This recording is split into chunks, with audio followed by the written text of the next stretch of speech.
Hoje eu quero falar sobre o pânico, que é um assunto que é recorrente demais em minha vida, não só nos meus tratamentos, mas eu estou sempre recebendo uma pergunta relacionada à síndrome do pânico e achei de uma importância muito grande a gente poder começar a ir desmistificando um pouco essa condição que tem tirado tanta qualidade de vida da existência de incontáveis pessoas, né?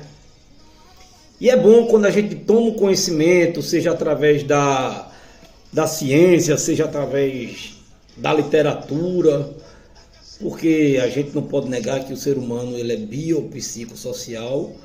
Então, para que estejamos equilibrados, a gente tem que prestar atenção em tudo.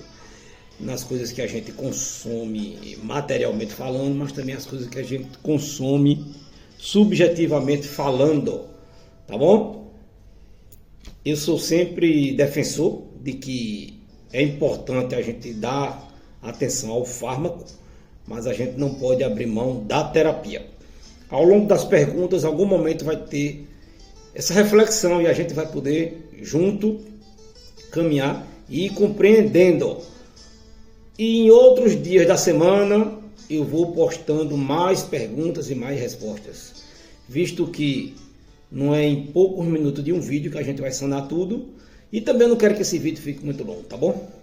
De imediato eu começo com a pergunta que diz o seguinte: o pânico é causado por falta de serotonina no cérebro? A resposta é não. As alterações químicas que acontecem no cérebro durante a crise são consequências, não a causa. A raiz é psicológica e reflete um processo interno de transformação. A gente vai começar a caminhar por aí. Vocês vão entender que a crise de pânico é meio que uma condição forçada da nossa natureza ao ensimesmamento.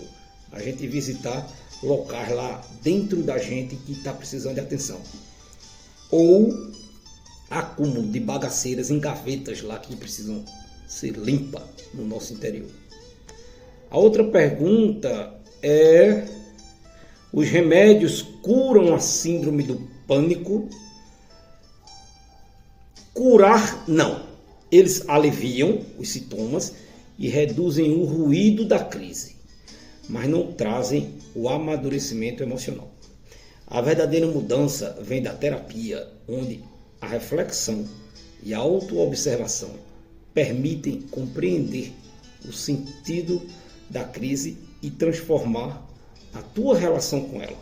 Eu costumo dizer que o fármaco, ele silencia. É como se um som muito alto, você está do lado de um trio elétrico e alguém tem uma informação poderosa para a tua vida, para te passar. O som está muito alto, não está escutando nada. A gente vai para a química, o ruído diminui. É dado condição de a gente agora prestar atenção. Nesse prestar atenção, vai ser muito importante a qualidade, a técnica terapêutica que vai ser utilizada na tua vida. Aí sim, uma coisa unida à outra vai dar uma eficiência, uma antecipação na tua maturidade emocional. Coisa que, de repente, até o próprio tempo iria te dar. Mas, por vezes, leva-se décadas. Mas bem orientado. E, às vezes, também, na necessidade de se utilizar um fármaco, aí o processo, ele é antecipado e a gente atinge a paz de maneira mais rápida. A outra pergunta é: de onde realmente vem a crise de pânico? Essa resposta ela é um tanto quanto complexa, polêmica.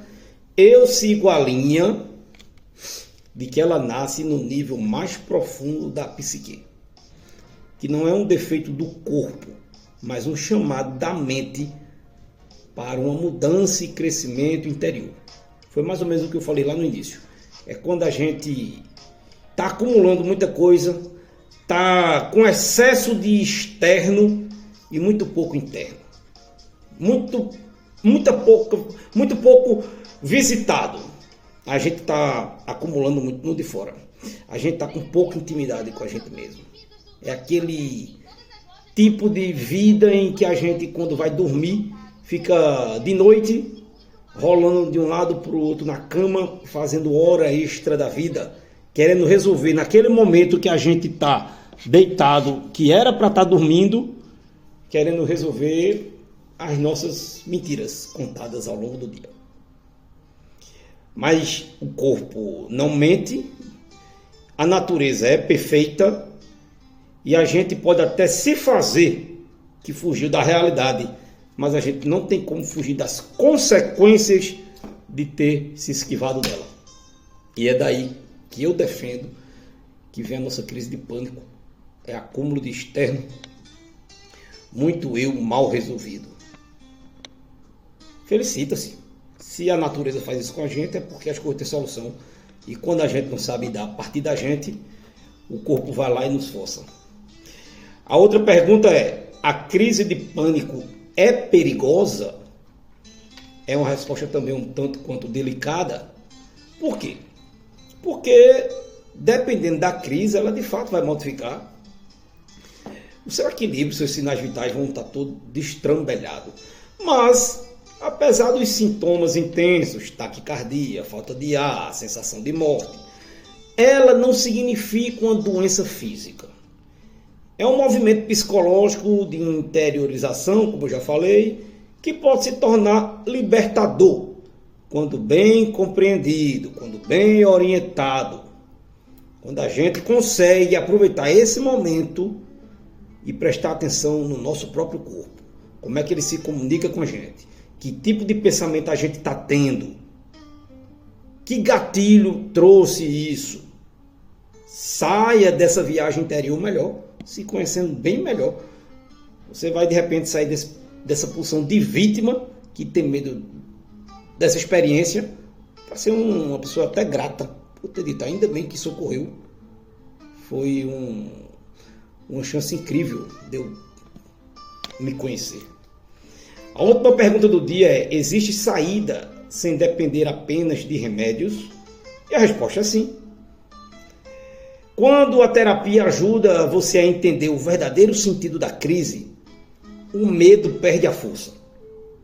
E o amadurecimento emocional e a confiança em si mesmo termina sendo o caminho para essa libertação definitiva. Tá bom?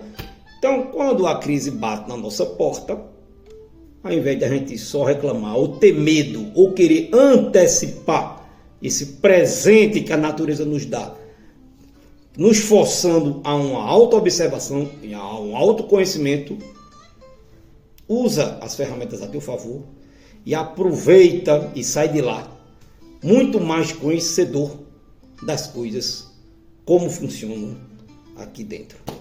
Até mais, meu povo.